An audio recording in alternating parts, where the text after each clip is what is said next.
Hello दोस्तों, welcome back to my channel once again. जो लोग पहले भी मेरे चैनल पर जुड़ रहे हैं, मेरे चैनल को प्लीज़ आप लोग सब्सक्राइब कर दीजिएगा, जिससे मुझे मोटिवेशन मिलती रहेगी। आज के इस वीडियो में मैं चर्चा करने वाला हूँ SJVN लिमिटेड के बारे में।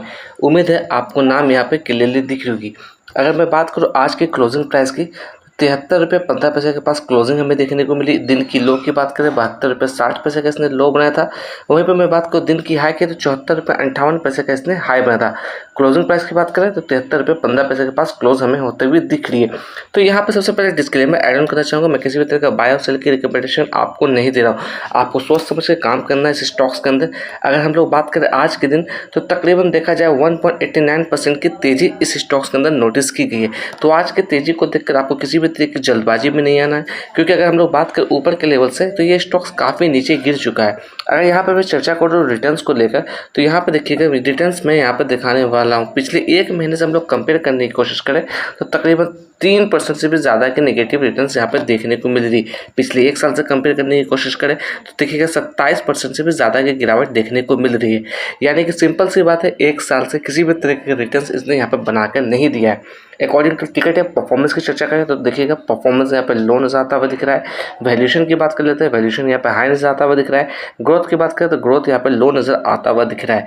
थोड़ा सा मैं यहाँ पे फंडामेंटल्स की चर्चा करूँ तो सबसे पहले मैं बात करने वाला हूँ मार्केट कैप को लेकर। अगर मैं मार्केट कैप की चर्चा करूँ तो 28,700 करोड़ की ये कंपनी है। इसी पर मैं बात करूँ कर्ज को लेकर, कंपनी के ऊपर कितना कर्ज है तो देखिए कंपनी के ऊपर कर्ज है 32,200 करोड़ का। यानी कि मार्केट कैप से भी ज़्यादा की कर्ज है इस कंपनी के ऊपर। फेस वैल्यू की बात करें 10 की फेस वैल्यू से ये ट्रेड करता हुआ दिख रहा है। अगर यहाँ पर मैं कंपेयर करने की कोशिश करूँ स्टॉक को इंडस्ट्री पी से तो ये स्टॉक्स हमारा ओवर वैल्यूड भी नज़र आता हुआ दिख रहा है। साथ ही साथ बात कर लेते हैं इसके क्वार्टर्स के नतीजे के, तो क्वार्टर्स के नतीजे डिक्लेयर हो गए। नेट प्रॉफिट की बात करें, नेट प्रॉफिट के अंदर काफ़ी बड़ी गिरावट यहाँ पर देखने को मिल रही है। इसलिए अगेन मैं कहना चाहूँगा आपको अवेयरनेस के साथ काम करना है, अपने फाइनेंशियल एक्सपर्ट से चर्चा करिएगा तभी किसी तरीके के डिसीजन लीजिएगा। अगर यहाँ पर बात करूँ रेटिंग्स एंड फोरकास्टिंग को लेकर तो देखिएगा किसी भी तरीके की रेटिंग्स हमें देखने को नहीं मिल रही है। अगर यहाँ पर एनालिस्ट की बात करें सिर्फ और सिर्फ 2 एनालिस्ट ने इसे कवर किया है। अगर यहाँ पर हम लोग चार्ट पर चर्चा करें, देखिएगा 1 डे के टाइम फ्रेम में मैंने यहाँ पर चार्ट लगा रखा है। सबसे पहले मैं बात करने वाला डाउन साइड में लेवल्स की। ये जो लेवल्स देख रहे हैं ये एक इसके लिए एक अच्छा सपोर्ट निकलता हुआ रहा। अगर यहाँ पर मैं बात करूँ तो ये जो कैंडल देख रहे हैं ये है मार्च 2026 की कैंडल। अगर यहाँ पर मैं बात करूँ तकरीबन 62 रुपीज़ के लेवल्स को उसने टच किया था, उसके बाद अच्छी खासी तेज़ी देखने को मिली।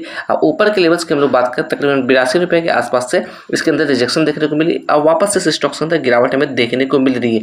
अगर यहाँ पर मैं बात करूँ चार्ट के ऊपर तो देखिएगा ये जो आप लाइन देख रहे हैं हॉरिजॉन्टल लाइन, तो ये लेवल्स हमारे लिए एज ए रेजिस्टेंस के तौर पे आता हुआ दिख रहा है। मैं ऐसा क्यों कह रहा हूँ, क्योंकि देखा जाए ठीक इसी के लेवल से कई दफ़ा इसके अंदर रिजेक्शन हमें देखने को मिल रही है। तो कहीं ना कहीं 80 से लेकर 82 रुपये का जो लेवल्स है ये एक अच्छा रेजिस्टेंस लेवल ऊपर की तरफ देखने को मिल रहा है। अगर इस लेवल्स को पार करता है और ऊपर में सस्टेन करता है तब कहीं ना कहीं इस स्टॉक्स के अंदर हमें तेज़ी देखने को मिल सकती है। मैं सिर्फ और सिर्फ पॉसिबिलिटी की चर्चा कर रहा हूँ, किसी भी तरह की मैं श्योरिटी की बात नहीं कर रहा हूँ। अगर डाउन साइड में मैं बात करूँ सपोर्ट लेवल्स के लिए, मे भी कहीं ना कहीं ये जो रेंज देख रहे हैं यही रेंज हमारे लिए सपोर्ट लेवल्स के तौर पे आता हुआ दिख रहा है। अगर रेंज की बात करें 62 रुपीज़ से लेकर 64 रुपीज़ के आसपास की रेंज आती हुई दिख रही है। अगर समय में थोड़ा पीछे चल के हम लोग चर्चा करें तो मैं इस रेंज की बात करना, ये रेंज आप देख रहे हैं सितंबर 2025 की। अगर यहाँ पर मैं बात करूँ तकरीबन 95 रुपीज़ के आसपास से इसके अंदर रिजेक्शन हमें देखने को मिली थी। उसके बाद यहाँ पर बात करें तकरीबन 92 रुपीज़ के आसपास से रिजेक्शन हमें देखने को मिली थी। इस लेवल से इसके अंदर काफ़ी बड़ी गिरावट हमें देखने को मिल रही थी। अगर यहाँ पर मैं बात करूँ आज के दिन वॉल्यूम को लेकर तो देखा जाए तो इसके अंदर तकरीबन 86 लाख से ज़्यादा की वॉल्यूम नोटिस की गई है। वहीं पर डिलीवरी और परसेंटेज की बात करें काफ़ी कम डिलीवरी इस स्टॉक्स के अंदर आज के दिन उठाई गई है। तकरीबन 16.8% की डिलीवरी इसके स्टॉक्स के अंदर उठाई गई है। अगर बात करूँ 50 DMA के बारे में तो इसकी जो 50 DMA की वैल्यू निकलती हुई आ रही है वो तकरीबन 74 रुपये के आसपास आती हुई दिख रही है।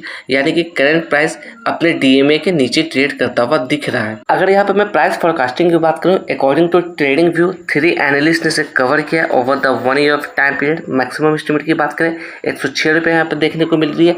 मिनिमम एस्टिमेट की बात करें 68 रुपये यहाँ पर देखने को मिल रही है। तो इस लेवल्स को देख के आपको फॉर्मो में नहीं आना, सोच समझ के काम करना है, क्योंकि ऊपर के लेवल से काफ़ी नीचे ये स्टॉक्स आ चुका है। अगर यहाँ पर मैं बात करूँ एक समय ऐसा था ये स्टॉक्स आप देख पा रहे हो तकरीबन 160 रुपये के आसपास ट्रेड करता हुआ दिखा था। मैं बात कर रहा हूँ जुलाई 2024 के पास। अगर किसी ने इस लेवल लेवल के आसपास बाई करके रखा होगा, आप अंदाजा लगा सकते हैं उन्हें पोर्टफोलियो में कितनी बड़ी लॉस होती हुई दिख रही होगी। इसलिए आपको अवेयरनेस के साथ काम करना है इस स्टॉक्स के अंदर।